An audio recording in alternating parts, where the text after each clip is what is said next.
Бөгілме шәһәрендә 8-нче милли моң дини җырлар һәм мөнәҗәтләр фестивале булды. Элек ул төбәкара статуста иде. Быел исә бөтен Россия күләмендә узды. Тулырак киләсе язмада. Фестиваль Татарстан дини нәзарәте, Бөгелмә районы мәктәсибәте һәм шәһәрнең татар мәдәният үзәге ТСРның 100 еллыгы һәм мөфтият игълан иткән туган тел елы уңаеннан үткәрелде.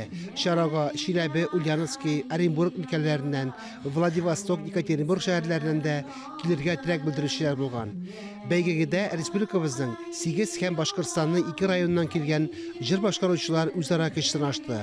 6-12 яшьлекләр, 13-17 яшьлекләр, 18 яшь һәм оннан өлкәнрәкләр аерым төркемнәрдә осталыкларын күрсәтте. Мөнәҗәт башкаручыларының иң кечкенәсенә 6, иң өлкәненә 82 яшь. Олы яшьтәге Рәшидә Фәрлукшина яшьләрдән калышмый, хәтерле булу белән күпләрне сокландырды. 6 яшьлек Ирүзә Шәрәфетдинова тамашачы күңелен үзенең самимилеге белән яулады. Ул сабак мөнәҗәтен башкарды. Мәртәбәле жюри җырчыларның башкару осталыгына да, образлы эштәлекне эмоциональ яктан бирә белүгә дә, дикциягә дә, интонациягә дә, сәхнә костюмының ислам кануннарына туры килүенә дә игътибар итте. Җиңүчеләр исемлеген Татарстан дини нәзарәтенең рәсми сайтында карап була. Фәнис Мөхәммәтов, Татарстан яңалыклары.